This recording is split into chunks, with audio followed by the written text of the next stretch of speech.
was a young forester I met in the Kibale forest of Uganda, where I was working. He was a strapping young man who spoke in a quiet voice with tenderness and sadness in his eyes. As we became better acquainted, I asked him about his family and where they lived. He told me that they had all been killed. Timidly, he recounted events of that tragic day and what followed. Bolindemu and his younger brother Mukisa were abducted as children by the Lord's Resistance Army, a Ugandan rebel group. Within days of arriving in the camp, Bolindemu was given an ultimatum: kill your brother Mukisa or be killed. Together with five other newly abducted children, Bolindemu killed his brother and many others soon after. As he recounted to me and as verified by interviews with many other child soldiers throughout the world, Bolindemo developed an appetite for killing and an adaptive response to surviving in such a chaotic world. Eventually, Bolindemo was rescued by the Ugandan army. Today, he is a successful forester, married with three children. The fourth person is Serena. I met Serena, age 12 years old, and her aunt Mumbe, who was 75 at the time, at a wedding party in Kenya 40 years ago when I was working there. Mumbe captivated my attention for much of the night as she recounted stories of her own childhood, her family, her struggles with Serena, who had been living with her for the past year. Serena often refused to go to school, and when she was in school, she was fighting with other children. Serena was often sick and appeared malnourished. She had only just recovered from an almost lethal bout of malaria. Serena's parents were both dead, killed in front of her by a vengeful neighbor when she was only 7 years old.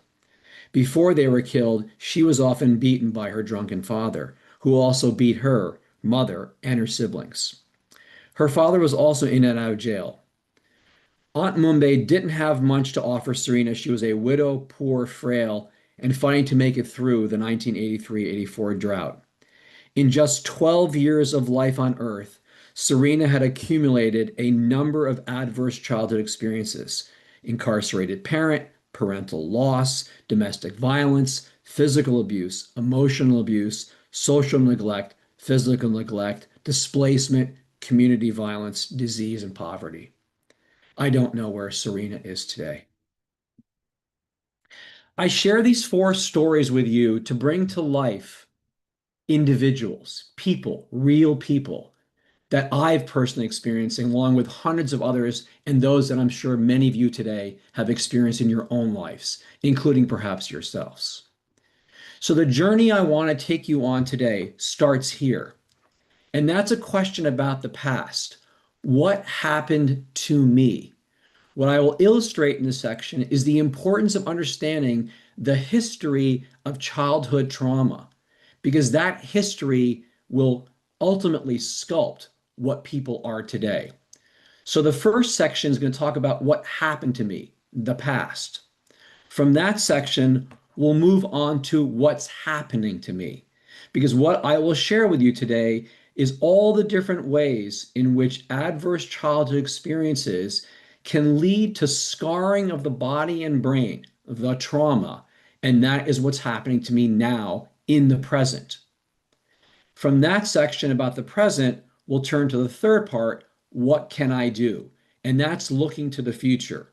What can we do to help children? What can children themselves do to help change what's going on inside of them, ultimately building resilience and recovering into a better life?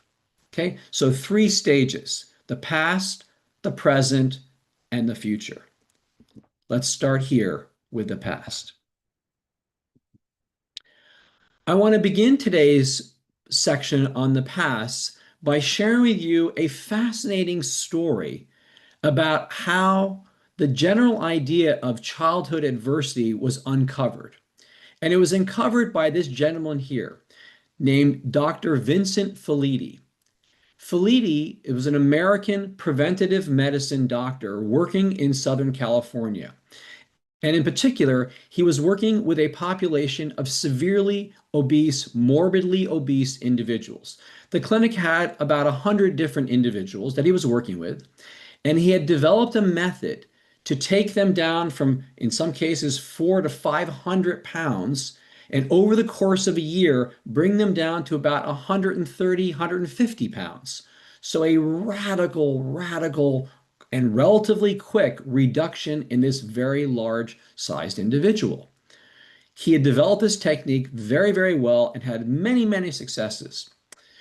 One day, one of his patients named Patty came into his clinic. And as you can imagine, when you take someone down in weight that much, you need to be monitoring them, see how it's going, and so forth.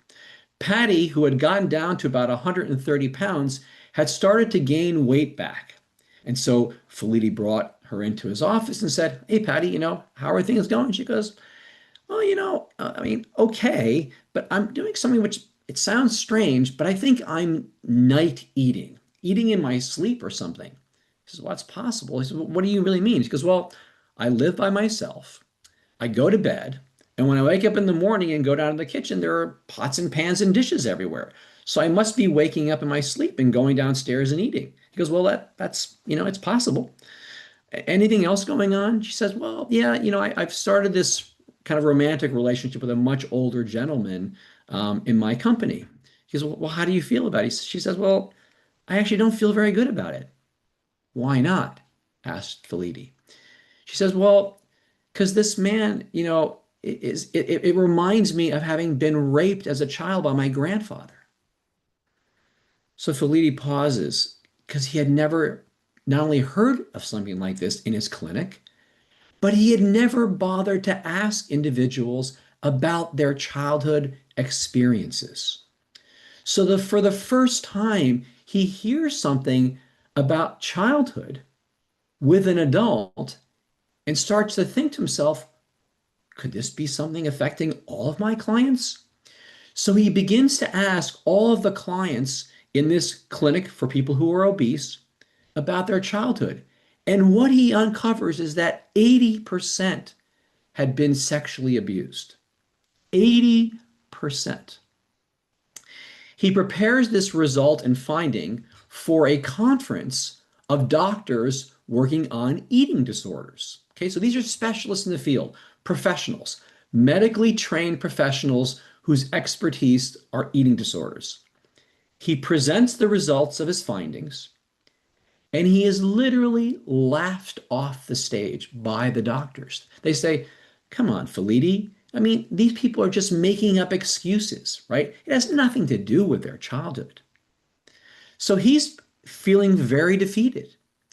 That night at dinner, he's sitting next to a gentleman from the Centers for Disease Control who leans over and says, "Look, I don't know if you're right or wrong about what you've presented, but if you are right, we have a major problem on our hands.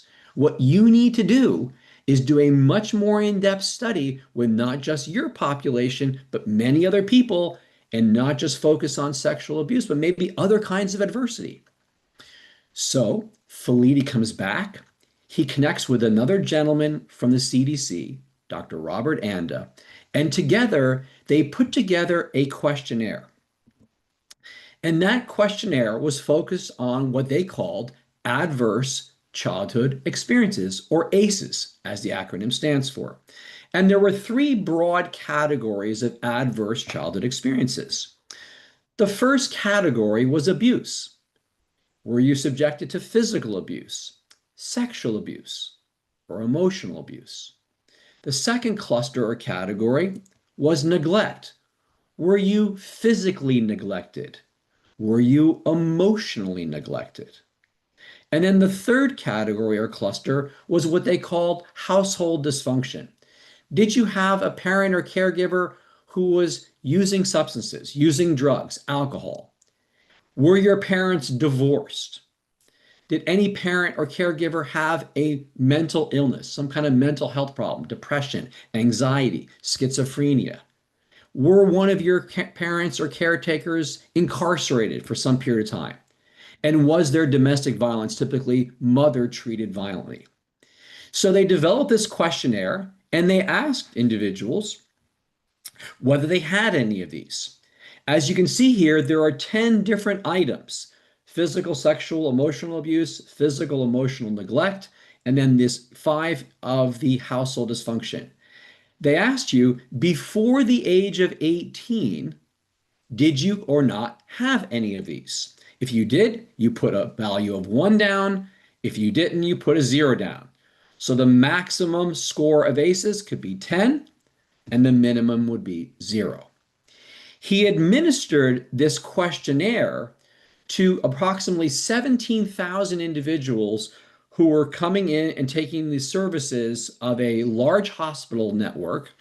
And because of that, there was lots of information on these different individuals, including behavioral health problems like no physical activity, smoking, alcohol, drugs, missing work, as well as a series of physical and mental health potential problems, things like obesity, heart disease, cancer, stroke, depression, suicide, sexually transmitted diseases, and so forth.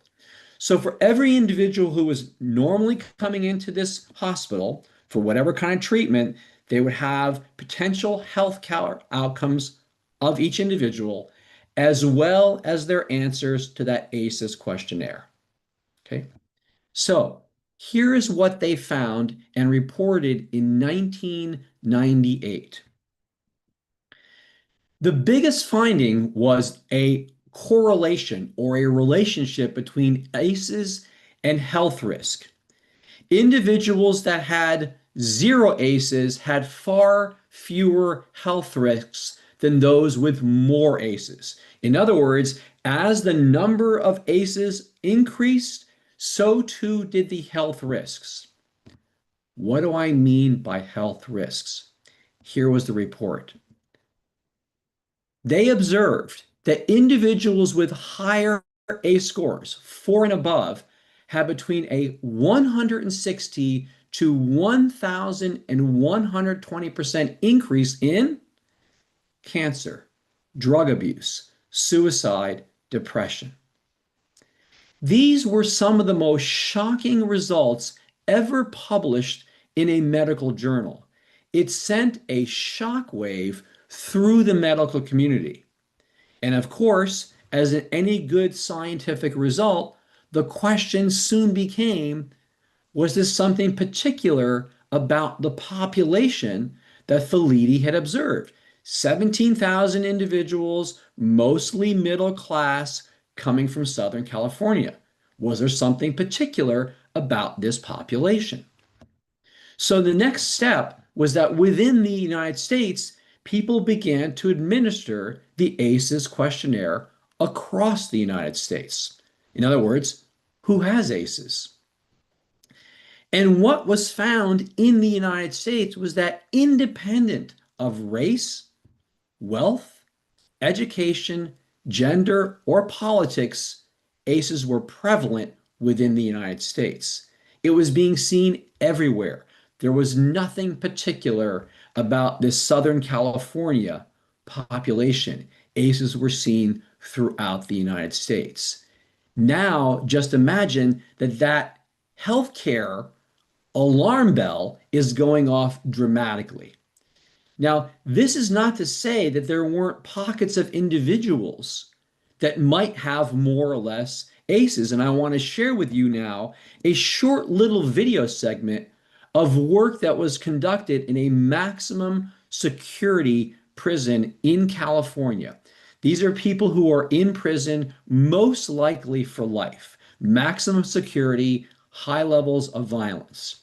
And what you are going to see unfold here is an individual who's assembled here about 250 prisoners. She is going to stand in the middle of this, and she is going to ask them, if you've had one of these ACEs, please step inside the circle. Okay? And now just watch what unfolds. While you were growing up, during your first 18 years of life, if a parent or other adult in the household often or very often would swear at you, insult you, put you down, or humiliate you, step inside the circle. If a parent or other adult in the household often or very often pushed, grabbed, slapped, or threw something at you, step inside the circle. If a parent or other adult in the household often or very often ever hit you so hard that you had marks or were injured, step inside the circle. If you often felt that no one in your family loved you or thought you were important or special, step inside the circle. If your family lived in extreme poverty, step inside the circle. Step inside the circle. Step inside the circle. Step inside the circle.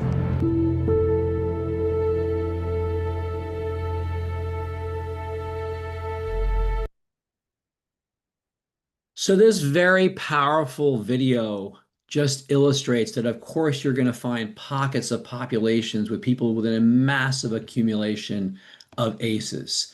As this video continues, what you eventually see is virtually all these inmates are on top of the individual at the center of it, that there's a preponderance of high number of ACEs, showing that experience in childhood and its link to criminal behavior is a common type of observation we see, not just in the United States, but in fact, all over the world.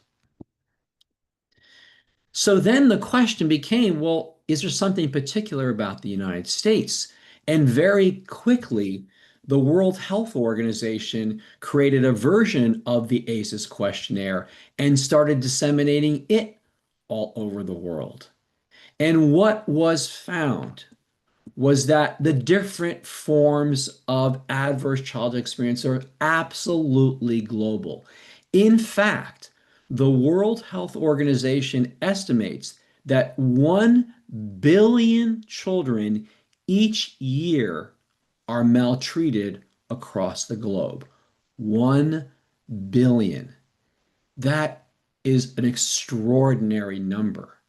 An extraordinary number of individuals who are potentially damaged in terms of their ability to lead a life of flourishing.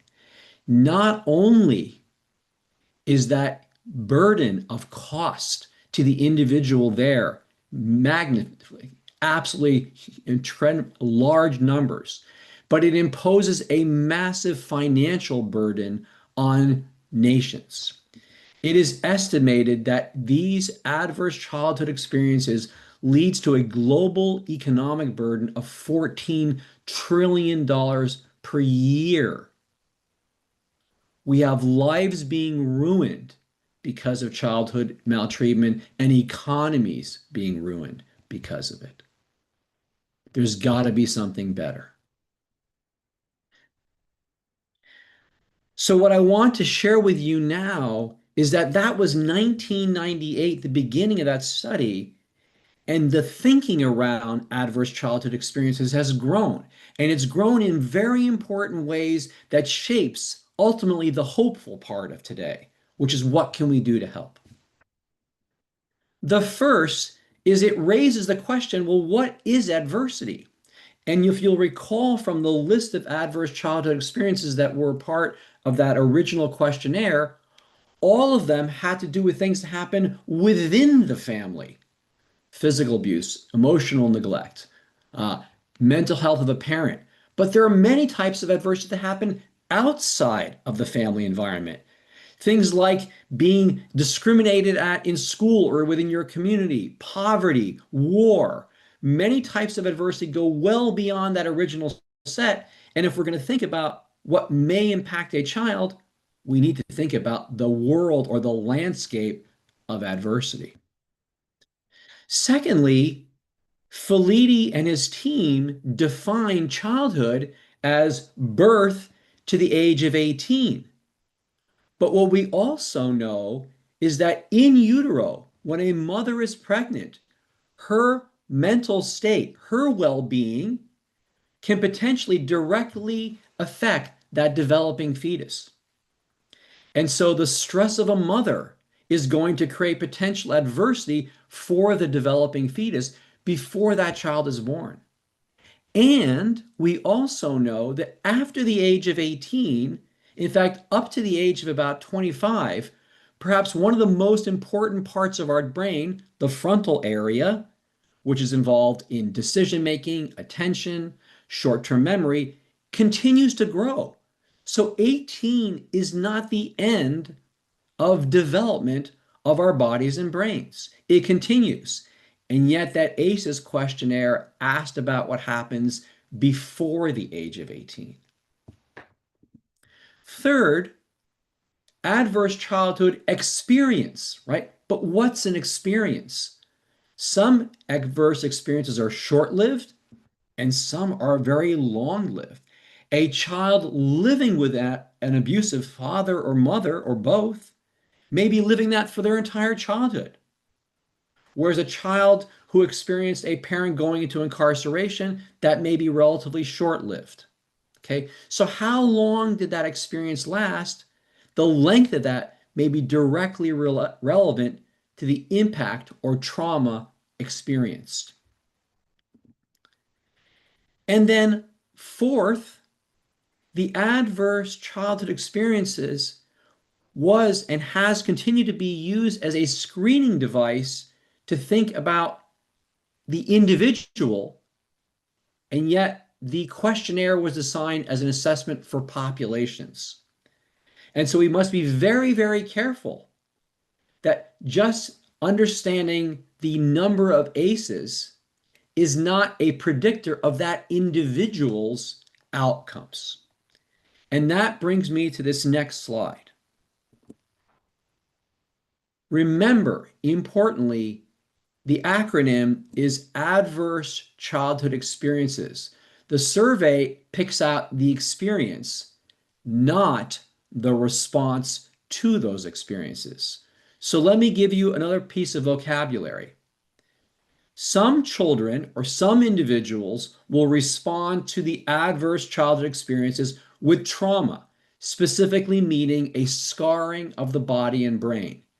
Those are what I'll use as traces, traumatic responses to the ACEs. But other individuals respond to the exact same ACEs with resilience. They bounce back.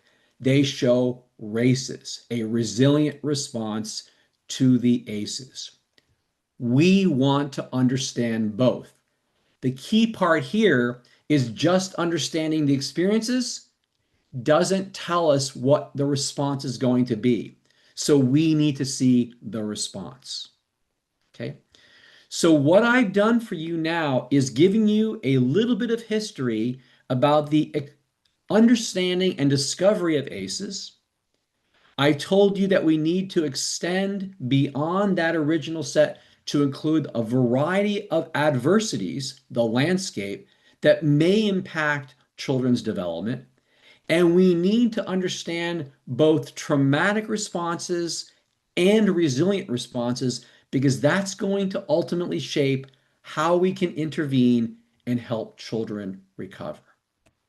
So I've now come to the end of the first section, and we are going to open it up for a brief Q&A where you can please ask questions in the Q&A section, and we'll take a few of those before going on to part 2.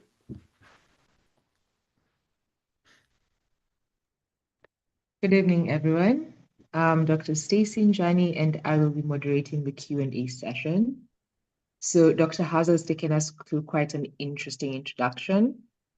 And I think I can see the chat is quite active. A few comments I'm seeing. Before I read those comments, is anyone in the chat, does anyone have a question they'd like to ask? I want to open it up for you to ask your question yourself, just for a chance for us to hear who's in the audience. And if you're engaging with what we're talking about, or if it's just flying over your head. If it's too many new concepts, you can slow it down. So just want to give anyone a chance. In the meantime, I see a comment from Philip saying that the step inside circle exercise is profound. I have never recovered from the first time I saw this. Drives home the point simply and clearly. We also have a Lending Hands initiative saying, what a way not only to learn, but to reflect on our own childhood experiences and behavior in our adult life. I actually got chills when I watched them step inside the subway, and I'm sure a lot of us have that experience as well. Um, I'd like to see anyone have any questions. There's going to be a chance at the end as well, so you don't have to feel any pressure. If we're good for now, I think. Okay, there's one question from Anika Majimbo in the chat. Is there any child really who has not faced childhood trauma? A good question. Good question. So yes, thank you for that question. It's an important one, and I think it's important here to also to get a clarification on the language. So what I want everybody here to really take away here is that the word trauma has become part of our normal language. And I think in some ways, unfortunately, because when people feel like they had a disappointment, they say, I'm traumatized by that. The clinical or medical sense of trauma is far beyond that. It is really, in the simplest sense, a scarring to the body and brain. So it's certainly true that it would be the rare child who has not had some kind of adversity to overcome. In the case here, we are truly talking about things that are out of the ordinary. So, not getting a good grade in school may be responded to in a kind of traumatic way, but that's not what we're talking about. We're talking about children who maybe go for weeks or months or years with almost no food, very little food, who are being neglected physically in terms of the nurturing of the body and mind of a caretaker or a parent for long periods of time. So a child who's being physically abused at home, a child perpetually exposed to violence from the community or at war, like what's happening right now in Gaza or the Ukraine. That's the level of adversity we're talking about. So it's certainly the case that all of us are going through lives with certain kinds of adversity. Some types of negative experiences can be seen as even positive, right? There's certain levels of stressful experiences that are positive that, given support, we will overcome. It's when that adversity becomes long term and it becomes toxic to the body and brain, which is what you will see in the next section, that we really have to worry about. But again, maybe addressing your question, as you can see from the World Health Organization numbers, 1 billion children per year are maltreated. That's a very, very big number. So in some sense, the answer is yes, most children will go through some kind of adversity during their childhood. Okay. Thank you for that, Doc. I see quite a few questions on signs and symptoms of childhood trauma. And again, we have corrected the language there. So I think that will come up ahead and we'll be able to discuss it in a bit. But there's one question: does traumatic experiences of a mother influence neurodiversity in children? Yeah, very good question. So you will see in the next section that the traumatic experiences of a mother, there are intergenerational effects, and they're complicated. And today we'll only be able to briefly touch on it, but there's this whole notion of kind of intergenerational trauma, which is a sense of things being passed on. They get passed on in very different ways, including what's often called epigenetics, which is that genes get turned on in different ways depending on the experiences of a mother. But it also is reflected in the modeling of a mother's parenting to that child. So if they were a individual who was neglected as a child, and now when they're with their child, they are also neglecting that child, that can get passed on over time because effectively they're modeling it. And that's why interventions for parents are so important. Okay. So that kind of intergenerational relay, which I mentioned at the start today with Badrick and his father being a street child, who also was beating him, the likelihood of Badrick being a father and showing physical abuse towards his child is not an uncommon situation. Okay, so that intergenerational notion is a powerful one. We'll touch on it only here. Again, as Luana mentioned in the beginning, I encourage many of you, all of you, to try to take the certificate course and other offerings that Shamiri will be having, because these are opportunities to go deeper into these topics. A great question. Okay. So for the final question for this segment of what has happened to us, can you maybe reflect on CTQ or ACEs? Is this a gold standard? I'm not sure if I'm understanding that question correct. I think they're asking if the questionnaire is a gold standard to assess adverse childhood experiences. Yes, very good question. Yeah, so great question. So the ACEs questionnaire is a fairly well validated, that's a sort of statistical term, that it's been replicated, been used many, many, many times with great consistency. However, a couple of warnings, and not to get too detailed here, and again, the certificate course will have a whole lot on this. The ACEs questionnaire is not a good predictor of the individual. So response, because it doesn't measure response, it simply measures experience. The second point is that the ACEs questionnaire is what's called a retrospective survey, meaning it asks you about what you experienced in the past. Everyone here knows that our memories of what happened, especially in early childhood, are going to be tainted. They're fuzzy. They're not that clear. And of course, the further away you are from that childhood, the fuzzier it becomes. It gets filled in by stories and narratives that we fill in for ourselves. Some things are very robust. Personal story from me. I am now in my mid 60s. I remember as if it happened yesterday being bullied at age 12. That memory is never going away. It's as clear as if it happened today. So some memories, of course, are very, very powerful and they stay with you. But the key point is that the survey asks what happens in the past. It's not about what's unfolding now in the present. Okay. It's a very, very good distinction. So because of time, I will have Dr. Hauser go on to his second segment. Please make sure you have your questions in the Q&A, otherwise it might get lost in the chat box. I will be having a second and a third Q&A session, so keep them coming in. Back to you, Doc. Very good. Thanks, everybody. Okay, so we are now on our journey at sort of the second stopping point, and that's the present. What's happening to me? I want to start by just giving you a sense of the traumatic symptoms, of traumatic responses. Because remember, what we left off with is that the ACEs questionnaire sets us up with the experiences, not the responses. So now we turn to a kind of a clinical, medical diagnosis of what is seen when people have trauma, a traumatic response.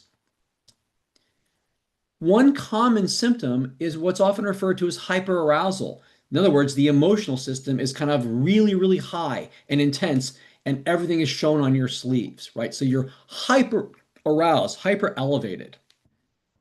Secondly, is you're hyper vigilant, meaning you're constantly alert and scanning the environment. If you were harmed in your past, being vigilant of possible future harms is a highly adaptive response. Right? So you want to be vigilant. What else is out there that could hurt me? I don't want to be hurt again. So you're hyper vigilant. You may have mood swings going from highs and lows, right? And you may not even understand that it's happening. You may be really, really down and depressed. And the next moment, really hyper aroused and elevated. So big swings in your moods that seem to be almost uncontrollable. Frequent anger or tantrums.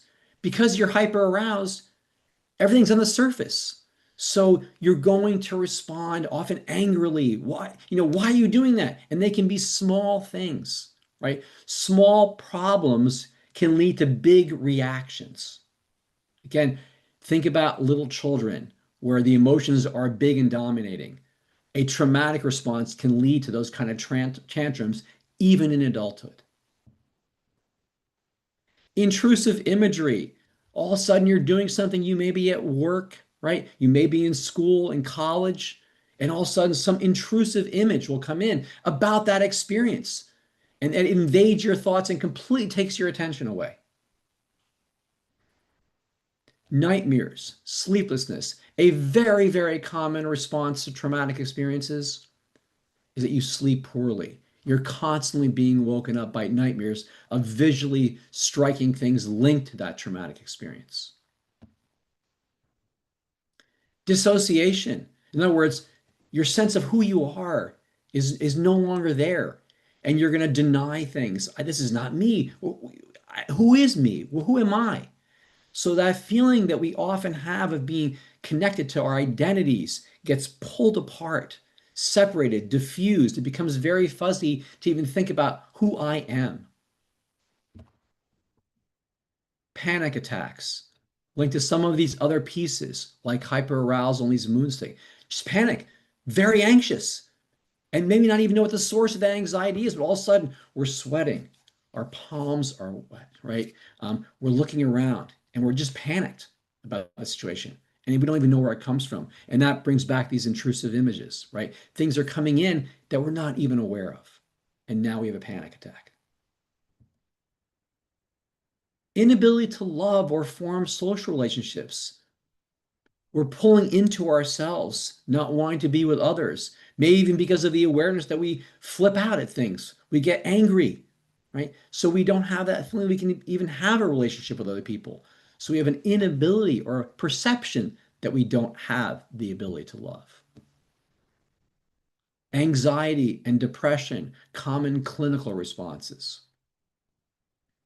Unmotivated, can't learn. I'm so distracted. I'm constantly looking around. These mood swings that I can't focus on what is being taught to me. I can't read, and I'm not motivated to learn anyways.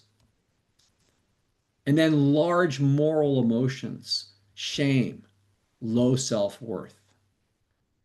These clouds form a cluster of symptoms that are commonly associated with traumatic experiences. That's a lot. That's a lot of change that, as you can absolutely see here, undermines flourishing in the world. But I want to go deeper, and this is where the work on ACEs really helps. And that's to pick out on this idea of a traumatic signature. The last slide said, here are all these symptoms. But is it the case that these different types of adversity lead to all these symptoms? And the answer is no. There are distinctive differences. In the same way that each of us has a unique fingerprint, what I want to share with you today, a unique signature, is that different types of adversity leave a particular signature on the brain, which then manifests by symptoms in terms of both our thinking, our bodies, our autonomic systems, and even our immune systems. All three core systems of our bodies are affected by adverse experiences: the immune system, the autonomic system, and the nervous system. Let's pull this apart. I want to focus, in terms of the signature idea today, on just two types, and that's neglect on the one hand and abuse on the other. Again, much more depth on these topics in the certificate course and beyond from offerings that Shamiri will be bringing forward over the next several months. So let's focus on what neglect, as opposed to abuse, might do in terms of these traumatic responses or signatures, keeping in mind that some of these adversities lead to resilience, no trauma at all. We are now focusing on, if there is a traumatic response, are there differences when we look at neglect as opposed to abuse?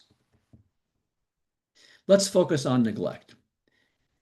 The ultimate thing that neglect undermines is attachment or social relationships and learning.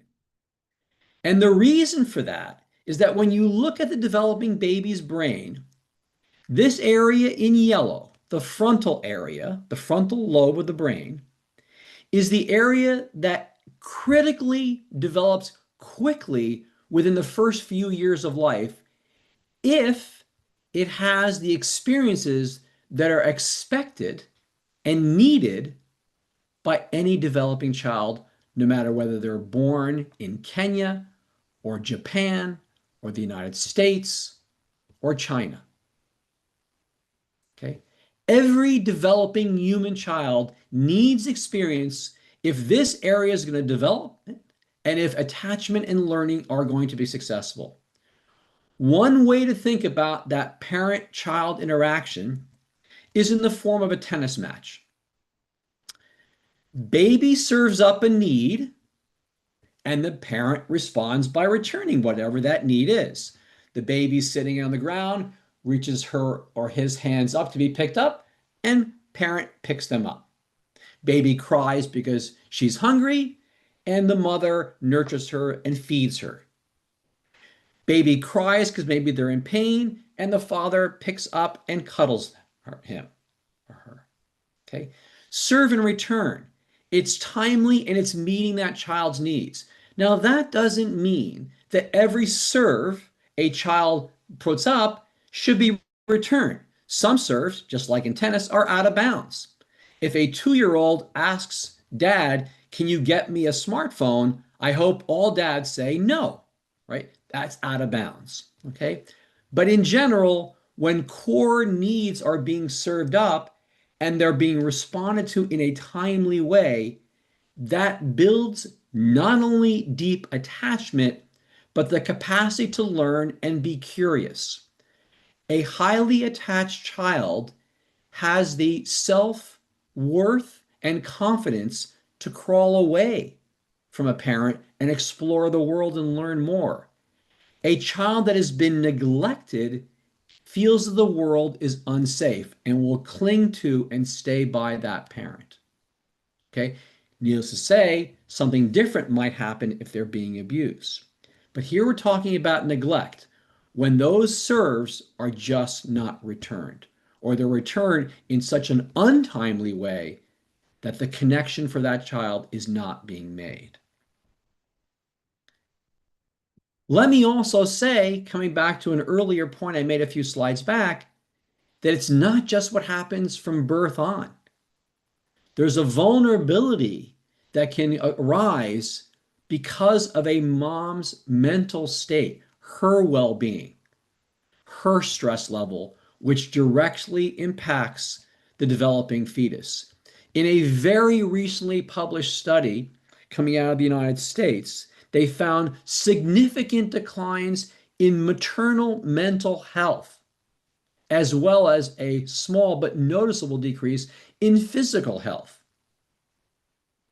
Why is this important? If moms are not well, developing fetuses are not well.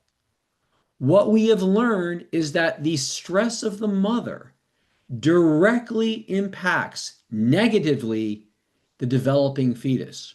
In fact, there is evidence that 5 years later, when that child is between 5 and 6 years of age, mothers who were highly stressed during their pregnancy have children with a 60% higher rate of anxiety and depression than mothers who were not stressed during pregnancy.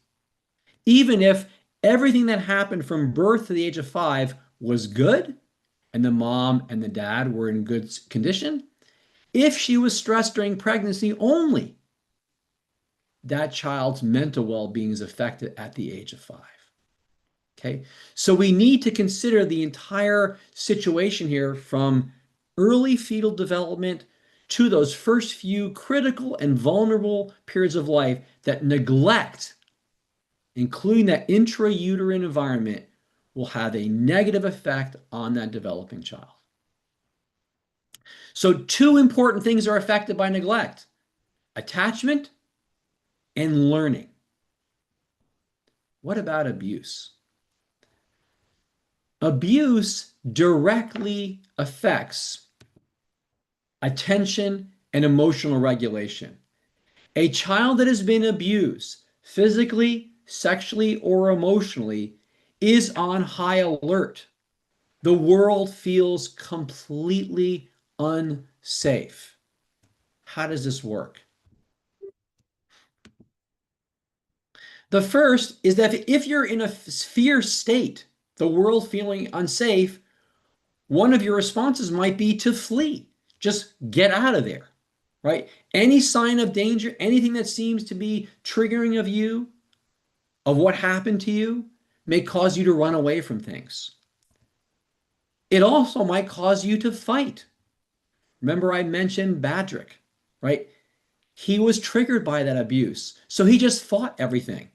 Some run away and escape, flee, some fight. Some freeze up, they just shut down completely. It's too overwhelming. And some may shut down so much that they actually almost feign death.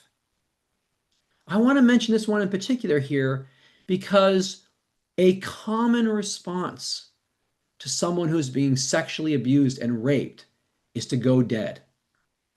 And for a very, very long time in the law, judges and prosecutors were often asked, well, why didn't you do anything?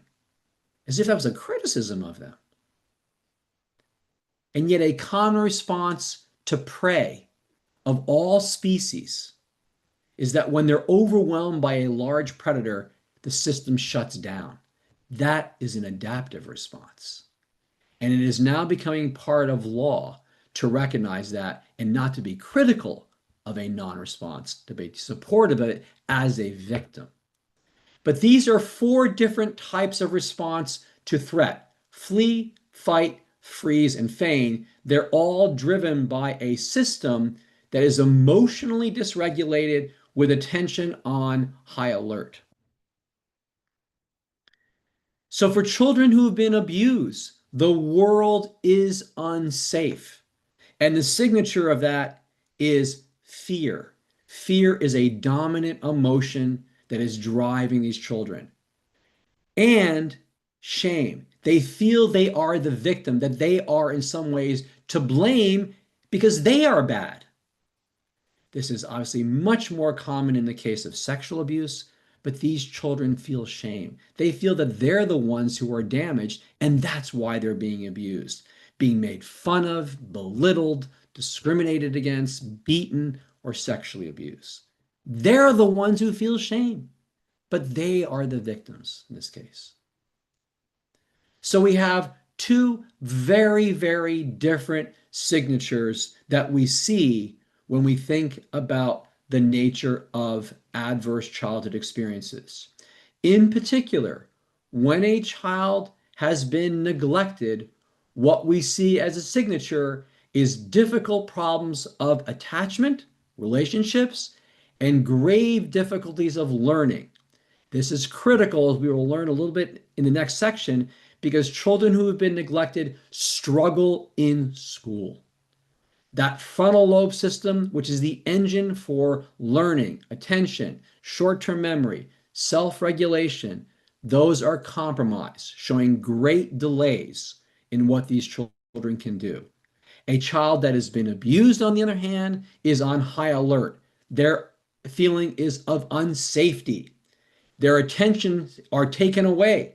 So how could you learn in an environment when your attention is being distracted by all the noises and things going on?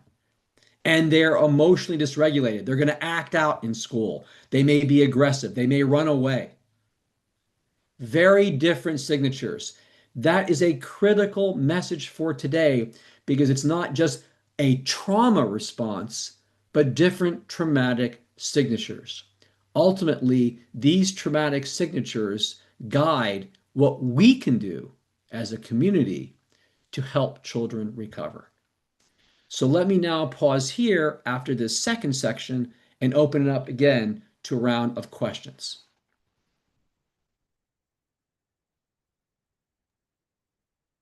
Thank you so much, Dr. Hauser. That was our second segment, and I'm sure those who've been asking, what are the common signs and symptoms, have had that answered. And we have highlighted attachment and learning difficulties and attention and emotional regulation difficulties. Those are the key things that are affected by neglect and abuse, right? Yes. So I'll jump into the questions in the Q&A section. A question about signs and symptoms. Could the mood, and this is by Adiyam Mulushawa, could the mood swings be confused with mental health conditions like bipolar disorder? And could it resolve on its own without medication?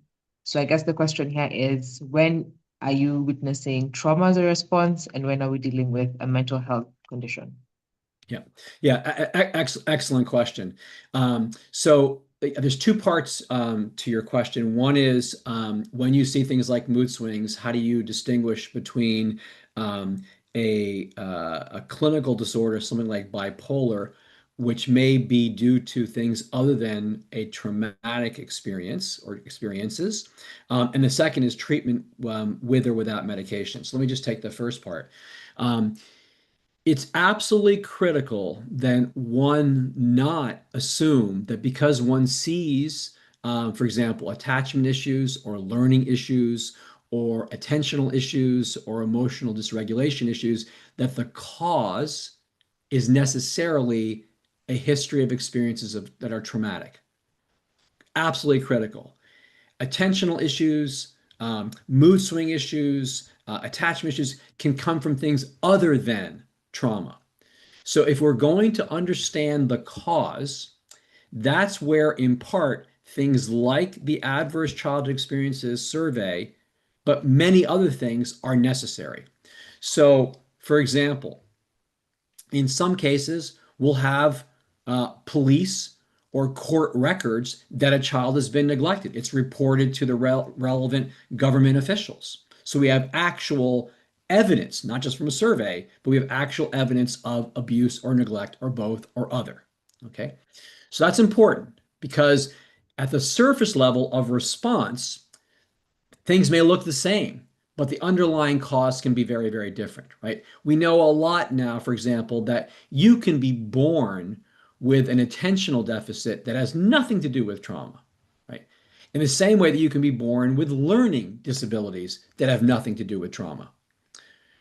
Let me add to that story that we also see, again, these are global results across different nations, that individuals with disabilities are often subjected to maltreatment at a higher rate than individuals without disabilities.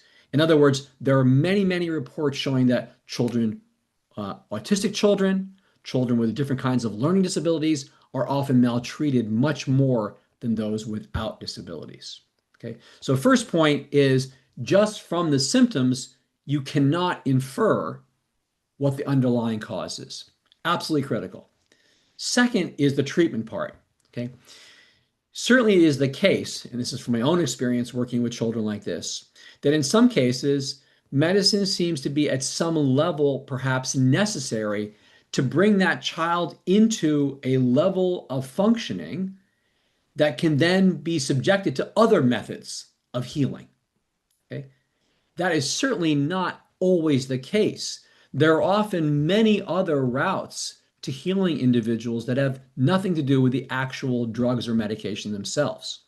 And some of those we'll touch upon in the next section. And of course, this is an area where we go much deeper into it in the certificate and other offerings that Shamiri will have. So the key point here is that medication is sometimes necessary and extremely helpful in helping to calm a child's nervous system down so that other kinds of treatment methods can be effective. For those of you who are of interest in this, many of you may have heard of a kind of a psychedelics revolution, which is coming back into vogue now, with a lot of incredible research being done in the US and the UK to look at how different kinds of psychedelics with therapy is an extraordinary possibility for healing people who are typically treatment resistant to just the medication part. Okay, so there are many different things in the trauma toolkit, which is where we're going next in part 3. Okay, thank you for highlighting that. I see a few questions asking about that. Are there modalities to manage the effects of adverse childhood experiences? Can one recover from adverse childhood experiences? And as you've had, we'll cover that in part 3. I think a question we can take in this segment is this is from Natalie Cacera. How does maternal trauma during pregnancy modulate fetal neurodevelopment differently compared to trauma experienced postnatally by the child? Is there a sensitive window of vulnerability? Yeah, great question. So the key term that Natalie you used was sensitive period. So this is a really important concept that during development, the entire development, fetal all the way through to adulthood, to about 25, there are different windows of experience or sensitive or what often called critical periods, where if these expected experiences do not occur or toxic experiences occur, it can either delay the development of certain kinds of competencies or skills or processes, or it can actually undermine their development altogether. In other words, they may never grow. Okay. So here's a key idea. During fetal development, depending on the trimester, different things are developing, okay, in terms of both the sensory and autonomic and immune systems.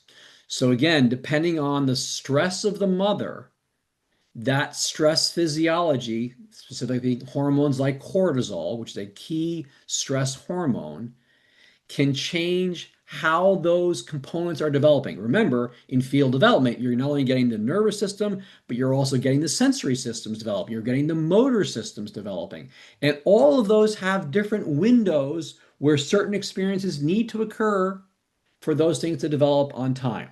Okay, so that's part one.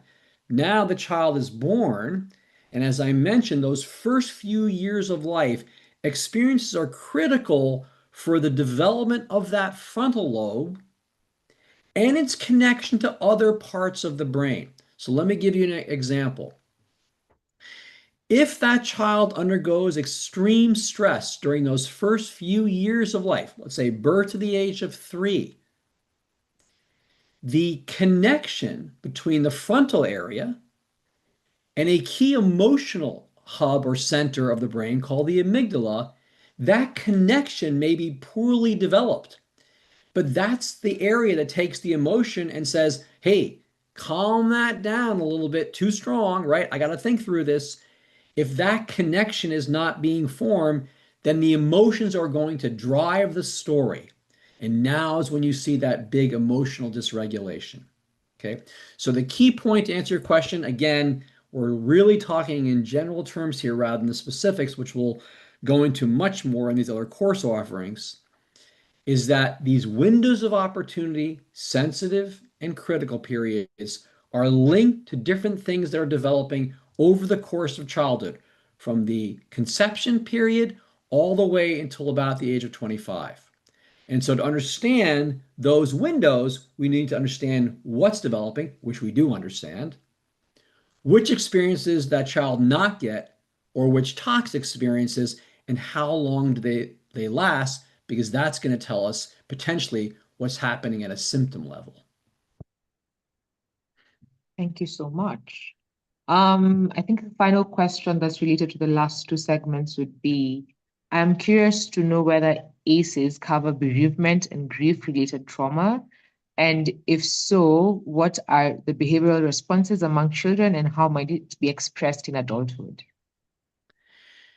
Yeah, so I guess there's sort of two parts to that question. So the first part about ACEs and things like grief and trauma responses is again to keep in mind that the ACEs only picks out the experience. It says absolutely nothing, and I don't mean that in a critical way. I just mean that that's the reality of the survey. It doesn't speak to anything about a response. It just simply says, did you or did you not have these experiences? Let me also say, linking back to the previous question, that it also doesn't ask about when you experienced these adversities or how long they lasted or how severe they were or how controllable or predictable they were. There are different dimensions of experience that are not part of that survey. So we only know, did you or did you not experience them? Okay, that's the first point. In terms of grief responses, now we're into the trauma domain. Now we're into the response domain. Okay. And of course, grief and shame, these critical moral emotions, they can be tied to different types of adverse experiences.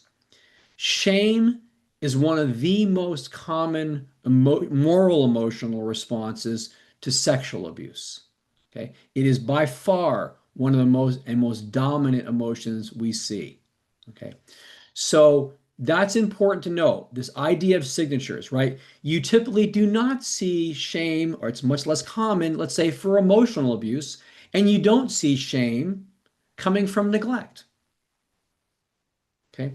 So again, I'm making sort of broad comments here, but the key is that you get these different signatures. Shame is a very common response to the abuse piece, especially sexual abuse. Okay. Can these things manifest in adulthood? Absolutely. That is in fact, one of the key messages for today. What happened in the past manifests in the present if it's not dealt with. And of course, as all of you intimately know, the earlier you can address these adversities that are leading to trauma, the easier it is to recover because the young brain is a plastic, changeable brain. The older we get, the more these things are manifested and embedded in our bodies and brains. Okay, so I've seen the video I shared with you guys today on the prison population maybe 1,000 times. Every time I see it, when the faces of those prisoners look up at the camera, my eyes tear up. I can't help it. It's right. The pain in those faces is just right there. And that's them reflecting on what they experienced for some of them probably 50 years ago. But it's there. It's still there. And it's become a habit of mind. And so it's how to help them recover from that. That exercise that you saw there, that's a healing exercise. They now know they're not alone, right? They are not alone. Those 250 inmates, they're now a family. They share that in common. They all had that experience. And that's healing. So it's important for all of you today to understand that we have a big job ahead of us. Children are being maltreated every second of the day, everywhere, somewhere on earth. And if we can get in there early to help, we are more likely to have adults who don't have the experiences that you saw on the faces of those prisoners. Thank you so much, Dr. Hauser. The lasting impact of ACEs is why it's such an important conversation. So I think we'll go into the third section. I see a few more questions coming in. Keep them coming, and we'll have a Q&A at the end of the next segment. Back to you, Dr. Hauser. Thank you. Okay, so we're now on to the future. What can I do, right? And the I, critically, of course, is me, the individual who's had adverse child experiences and a traumatic response to them. What can I do? So here is where we turn our journey towards the hopeful part, right? The past and the present is really the grave difficulty that people experience, many of you today, with adverse childhood experiences. But what can I do? The first point I want to make, and this was really why I started out at the beginning with these 4 different individuals, is that there are massive, massive individual differences in how people respond to adverse childhood experiences. And I gave you that distinction at the beginning between traces and races. Some respond with trauma and some respond resiliently. My father responded resiliently. He's 93 years old today. He got a PhD in physics. Very smart, very resilient, despite 4 to 5 years of being in a war. Okay.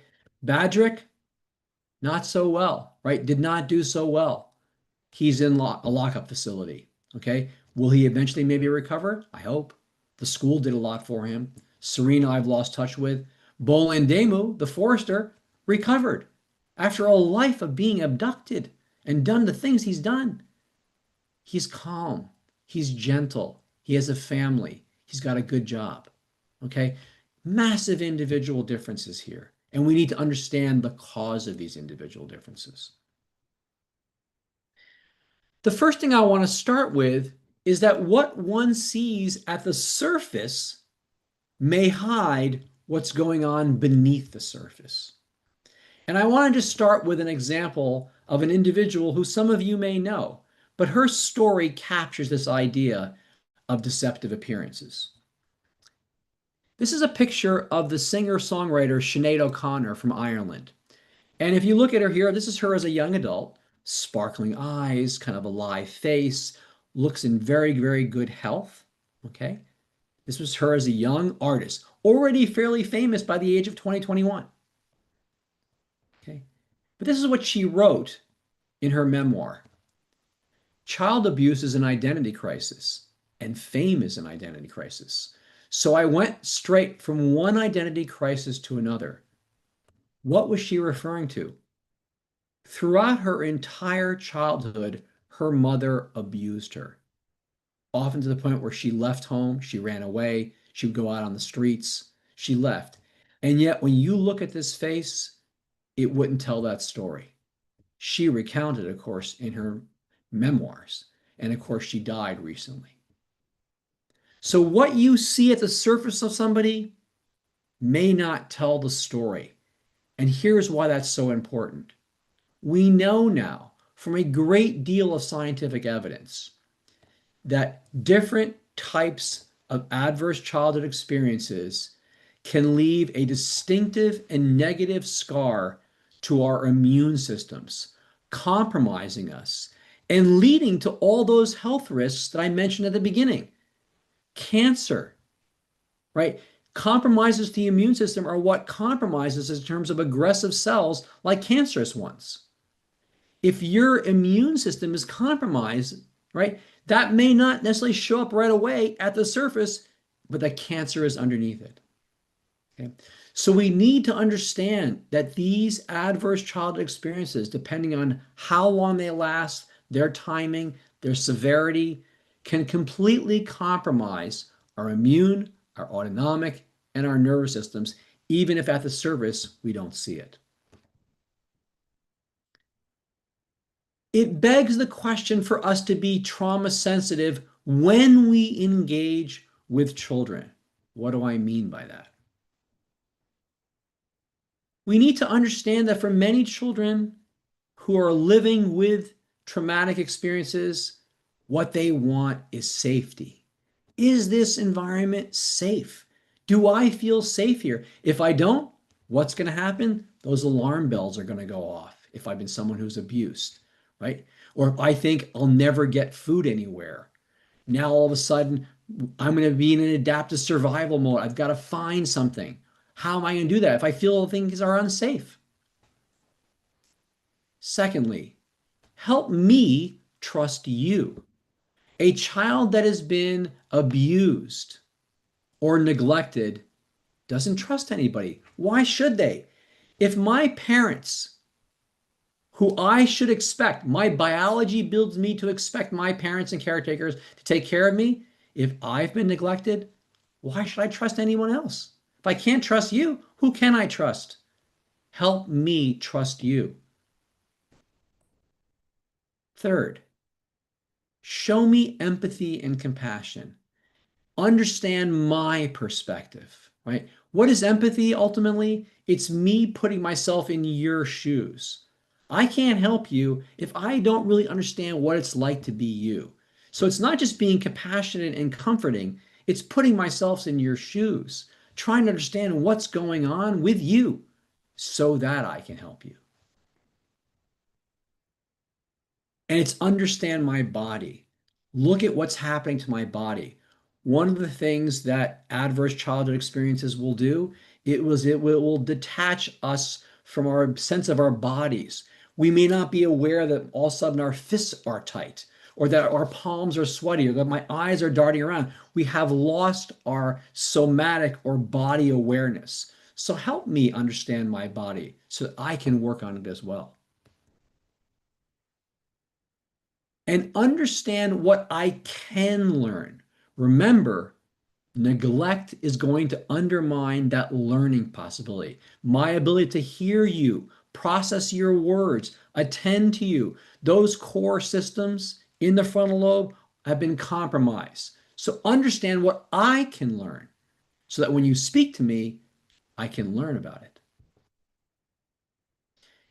Putting these pieces together, there are a set of ingredients, in fact, 4 ingredients that one wants to consider if one wants to see themselves as an organization that is trauma informed.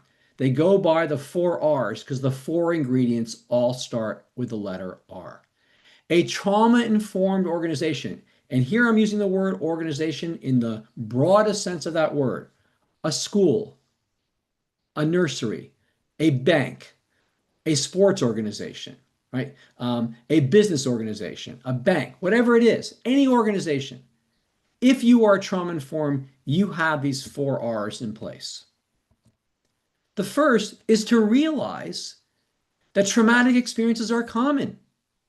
Some people might think, oh, well, this is just a few people in my society or my organization that have been traumatized. But when you take a number like 1 billion per year of children, that is not a small number. Chances are that most people here today and that you know in your lives have had some form of traumatic experience. So realize that it's common. Second, recognize those signatures, the traumatic response signatures, because it's by recognizing those symptoms, those signatures, that we're best able to do the third R, which is respond, to build resilience, to provide resources to help individuals recover and build resilience from their traumatic experiences. We want resilient individuals. We want resilient populations. We want resilient nations. So responding to those signatures of trauma is our best way of helping people build it up. The fourth is this is particularly important for those of you who are working with individuals with traumatic experiences, is to resist re-traumatizing individuals. And that includes yourself. There has to be self-compassion to take care of yourselves. If you are working with individuals with traumatic experiences, you yourself may have had traumatic experiences. And by working with them, you may get re-traumatized. So there has to be good health care for you so that you can be healthy and strong with them and not re-traumatize them because you're being yourself triggered by that experience. These 4 R's must be part of trauma-informed organizations. To put it in more simple terms, I want everyone here today to think about what I like to refer to as flipping the script. Flipping the script means from going from a punitive mode to a helping mode. And here's some of the language. Instead of what's wrong with you, why are you doing that? Ask, what happened to you? Instead of don't do that, hey, let's try something else here. Instead of that's bad, let me ask you, what other way could you share or show your frustration? The column on the right, the green 2, is a different mindset. It's saying, I see you and the pain you've experienced from your past. I see how it's manifesting here in the present. Let's try something else. Let me understand you. Let me put myself in your shoes. This approach is going to take a village. This isn't for one individual. This is for a large community of professionals in different areas. It's going to take people in the Justice Department, in law enforcement, becoming trauma informed. It's going to take doctors and nurses and teachers and business folks to be trauma informed, because we all are going to confront people like this who have had these absolutely compromising experiences. We all need to help them. So to conclude, this is a message of hope, and it's a message of hope captured to me beautifully by this short little poem. Hope is the thing with feathers that perches in the soul and sings the tune without the words and never stops at all. So that is the end for me for today as far as the presentation goes. And I now turn to the final Q&A, and I'm going to stop sharing my screen. And I turn it over to you, Stacy. Thank you so much, Marc. That was Great. I mean, it's very conflicting for something so sad and heavy. It's also been a very engaging and exciting conversation. And because we are 30 minutes out to the end of our time today, I will jump into some of the questions. And I will group a few questions. And we've just talked about the 4 Rs: realizing, recognizing, responding, and resisting re-traumatizing. And I see some questions related to that. So I will start there. Okay. And the first question is by John Ombogo. Can cultural norms, beliefs, and practices contribute to or shape traumatic experiences and influence how trauma is expressed? Examples being female genital mutilation, early forced marriages, or corporal punishment, etc. And I'd like to couple that with Valerie's question, that is, how does parenting styles perpetuate cycles of adverse childhood experiences? Yeah, very good.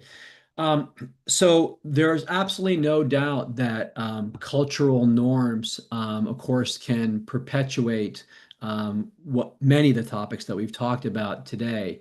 So let me start with this one because corporal punishment was mentioned. I know that kind of in the bylaws in Kenya, of course, corporal punishment in schools has been effectively kind of banned, but I understand it still may be going on in some schools. Let me mention, just so we get a little cross-cultural perspective here too, that of course that move has been happening in many countries, and maybe of surprise to many of you today is there are 19 states within the 50 United States where corporal punishment is still legal.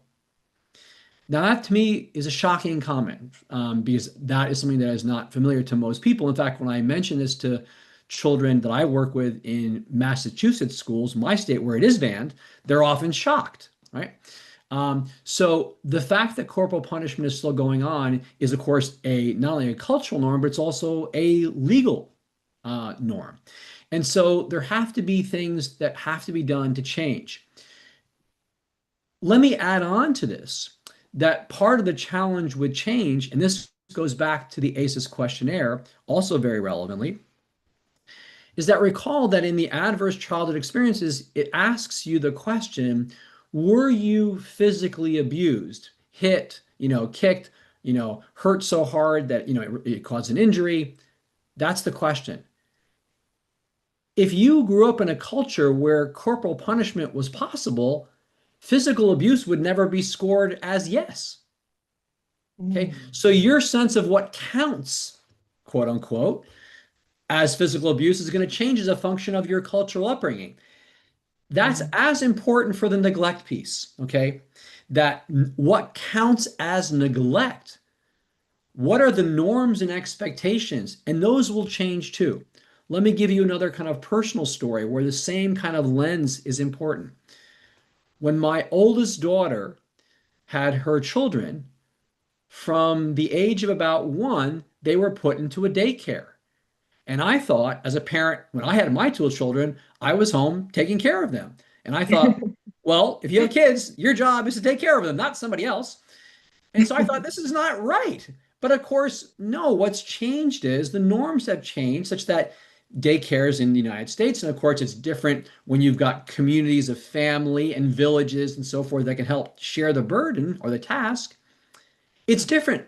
But how you think about what means neglect is going to be different based on different cultural norms. Okay. So in some cases, those cultural norms need to change based on what we see as the health outcomes in the community. Right. So let me give you another kind of very relevant example, which some of you, I'm sure you're aware of. But when SHAFCO, which is the organization run by Kennedy Odetti in Kibera, launched, one of the first initiatives was to show that the high incidence of childhood mortality was due to poor water, and that getting good water into the system ultimately almost solved the early child mortality problem. But the norm of expectation of good water wasn't part of that mindset. Now it is. And that's wonderful because lives have literally been transformed. So you have to change those. Having teachers be trauma informed so they know that children are going to be affected differently, and they need to differentiate their instruction based on the child's needs. Those are norms of education that need to be changed. So these are all the ways in which mindsets need to be changed based on the culture if you're going to have a trauma-informed organization with those 4 R's firmly in place. Thank you. And I think that alludes to a question I see here from Natalie. In the context like Kenya, where access to long-term therapy is limited and collective cultural frameworks are strong, how can we design community-based healing approaches that are both neuroscientifically informed and culturally rooted, especially to repair the distinct trauma signatures of neglect and abuse? Yeah, great question. And I think, maybe to put it in a kind of in the simplest way, what I see your question is asking in some ways is how do we scale up these ideas and practices in a country like Kenya? Um, uh, this will be a strong plug for what Shamiri is effectively doing. But this is the idea, right? All of you today are more informed than you were before you started today. You now have knowledge which you can disseminate to your communities. Our hope today is to begin to create an avalanche of knowledgeable individuals who are trauma informed and that can bring not only the knowledge about the reality of childhood trauma, but the practices of what can be done. Many of the ideas about how to help communities with trauma are not things that require a lot of money or resources. They are ways of talking to people, giving techniques that help people breathe differently, to become more aware of their bodies. That can be done at scale. And those of you who are here today, you can be part of this. This is an opportunity to scale these ideas and these practices, not just throughout Kenya, but throughout the world. They are needed throughout the world. When one simply takes on board that initial statistic I said, 1 billion children globally with a $14 trillion price tag, we can make an impact on individual lives and on global economic disasters because we are hurting children and we can help them. I like that. And I think that I'm seeing a lot of people ask that, how can we help children be more resilient? Are there specific modalities to help us in trauma recovery? And what you've said is that it's not very complex things. Sometimes it's just listening, starting the conversation, actually, letting them know they're not alone, giving them a space to regulate and be connected with their bodies. And from there, you're able to create change in these communities. I think the very heavy question is, can one completely recover from adverse childhood experiences? Yes. That's one I'm seeing quite often in the chat box. Yeah, very, very good and very, very important question. So the short answer is yes. But let me unpack that a little bit more. So let me pick up on a couple of themes that were raised in the earlier Q&As and that I mentioned today as well. As a general kind of rule of thumb, the longer the trauma occurs, traumatic response to the adversity, the more difficult it is to recover. Let me give you an example. And this comes from some very, very elegant scientific research done now over about 3 decades, about 30 to 40 years almost. In 1990, some of you may be aware of this, there was a documentary that was run out of the country of Romania about the very high numbers of orphans that were discovered living in what they called institutions. They were literally like a kind of a Nazi concentration camp for little children. This was due to the absolutely disastrous reign of Nicholas Ceausescu, who had a kind of an overpopulation policy, and there were thousands and thousands of children who were abandoned into these orphanages, or what are called in Kenya children's homes. 30 years of investigation of these children, of following them into adulthood, had the following very interesting result and very relevant to your question today. Children who were in these institutions or orphanages up to the age of about 2.5 to 3 years of age, and then moved into a foster care home that was good, recovered completely. Children who were in the institution for longer than that, meaning from the age of 3 on, had much greater difficulty recovering from the traumatic experience of neglect. Okay, so this goes back to that earlier theme of critical sensitive periods or windows of experience. That early period is a highly vulnerable period with respect to neglect. But if you are able to get into a nurturing environment after the age of 3, you recover. Personal story. Our youngest daughter was adopted from an orphanage in Russia. We got her from that orphanage when she was 22 months of age. She just graduated from college in the neurosciences 2 years ago. She's great. Okay. Some of that is us, and a lot of that is her. But she did leave early in that critical period. What would it have been like if we got her at the age of 6? Much more difficult. That's part one. So, in other words, the longer the adversity lasts and the more severe it is, the more the toxic, traumatic response is going to be, and the harder it is to recover. That is not to say that adults can't recover. One of the programs associated with that prison population that you saw, and you could see those were all older gentlemen, is what's called college behind bars, where they bring college opportunities, university opportunities into the prison. And if they maintain good behavior, they come out with a college degree. That is empowering. And many of those individuals go on to lead great lives without recidivism.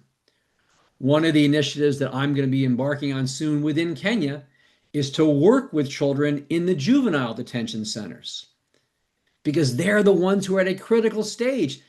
They've gotten into trouble with the law, but they're still young. We can help them, and we have to help them. Okay, so that's the basic idea.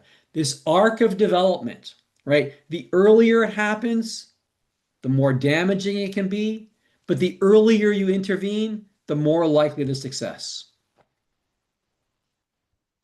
Okay, I like that.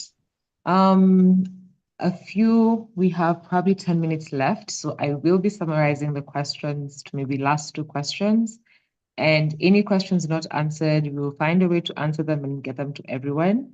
And as you've heard, we will be having a certificate course where we'll have more interactive sessions for us to have these discussions.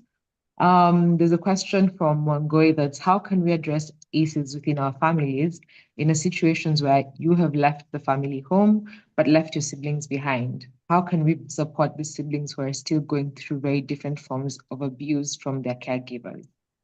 Yeah, good question. So part of my answer, will come back to a theme from earlier, is to be, again, cautious about going from the adversity they're experiencing and the responses they're showing to the adversity. I think part of it, and this goes back to the 4 R's, is being aware of those signatures, right? To see what's happening to siblings, right? So if the adversity is neglect, to what extent are they struggling in school, for example, because their learning capacity has been compromised? If it's been abuse, to what extent are they acting out in school, getting into fights, right? Being disrespectful to their teacher? What are the manifestations? Because it's by recognizing those symptoms that you're going to be best able to support them. So part one of my answer to your question, and it's a very important one, is first to see what these signatures are, right? Are they having traumatic responses? Perhaps they're having resilient responses. A second part of that answer is what I mentioned in the last section, which is to be very careful about what I call these deceptive appearances, that they may seem to be okay on the surface, but they may not be underneath that. So, for example, if those siblings are going in to get medical checkups, maybe yearly checkup at the doctor, is the doctor seeing things hormonally or in their blood counts that could be indicative of immune issues? Are those children having a hard time sleeping at night? Are they, having nightmares very oftenly? These are the symptoms that can show themselves. Are they having troubles with bowel movements, right? Again, part of that immune and autonomic system can show up that way, even though on the surface they look perfectly calm and collected, but they're having trouble going to the bathroom. They're waking up at night, right? They're not sleeping well. Okay. So it's to look out for those symptoms, and that is going to be a guide to what can be done to help them. Again, some of these things may be prohibitive because they may require medical interventions. If there are serious medical complications, heart issues, right? Those are not obviously simple.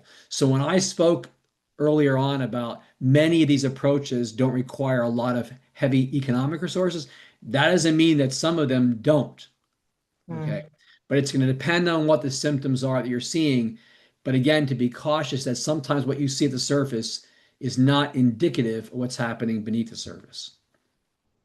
I like that. And for the older siblings, we see substance use in the behavioral responses. So we'll see substance use, acting out, maybe trouble with the law, and those are things to keep an eye on. So because of time, unfortunately, we will have to wrap this up. And I'll have our last question from Karim being, how do spiritual practices and alternative healing help in managing trauma? Very good. So the starting part of my answer about your question about spiritual kinds of approaches is that at some level, all approaches are useful, that we don't want to be in the position ever of thinking there's a singular approach. And here's the reason why. And I will definitely come back to your spiritual part. The manifestation of the trauma is going to be different in different people for different reasons. And what helps one is not necessarily going to help another. So instead of thinking of one trauma shoe for the world, we need to think of a trauma toolkit. That there are many things in the toolkit. Okay. For some, a spiritual approach from a religious community, for example, can be amazing because it's a warm, receptive community that welcomes them in. For example, it is not uncommon in many societies throughout the world that someone who's been sexually abused is seen as damaged and they may be rejected from the community. If a religious community can take them in, that's part of the healing process. Okay.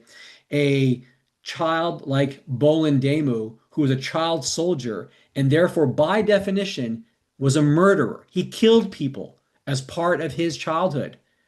If you see that as him being the predator rather than the victim, you will never welcome him into your society.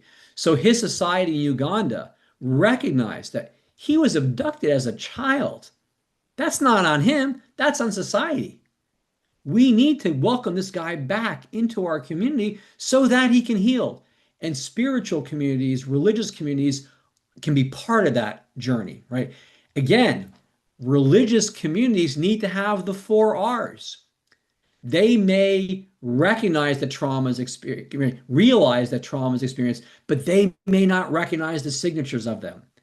And if they're going to be helpful in that building of resilience and the resistance part, they need those 4 components to be a part of the organization, meaning that church or that local spiritual community or that person, whoever it may be. That's true. It does really take a village to help these children. Thank you so much for everyone who's participated in the chat box and the Q&A. Like I said, for a very heavy topic, it's been quite a rich discussion and very exciting in its own way. And I see a few people who still have questions and also people reaching out for maybe collaborations. Please reach out to academy@shamiri.institute for any further questions that you may have. We cannot possibly finish everything that we'd like to discuss in this 2-hour segment. Thank you so much, everyone, for being here, for being very engaging. Thank you so much, Dr. Marc Hauser. This has been a very, very exciting discussion. I would like to throw this back to Luana for a summary and a closing out. Luana, are you here? I am here, and let me just spotlight myself as well. So hi everyone, and thank you again so much, both for your patience. You made it through to the end of this, but also for your engagement. It's been really wonderful to see how much interest there is in the topic, how many questions, and just the overall level of engagement has blown me away. So we appreciate it. There are a few links in the chat. So the first is just a feedback form. It really does take less than 5 minutes. So if you can take a quick second to throw your comments in that feedback form, we'd love to hear it. It really does help us to tailor our programming better for the needs of people who are interested in this kind of work. So that's there for you. I'll be sending it out in a follow-up email as well. And then the other two links are to the Academy website. We'll continue to update that with any upcoming courses and developments. And then there's the registration form for the certificate. So I see that several of you have asked. We are going to launch that, and I'll send those links all in a follow-up email. So don't worry, you won't be missing anything. If I don't have your email because you didn't sign up in the first place, then do just make sure to email us at academy@shamiri.institute. That's the best way to get in touch, and we'll be happy to respond to any of your questions that way. So I'll close it out here. Just give another final great thank you to both Dr. Marc Hauser and Dr. Stacy for moderating. It's been such a pleasure to hear from you both and to engage in this conversation with you all. So have a great evening, and we'll continue on the next one. Thank you. Thanks, You everybody. too. Bye.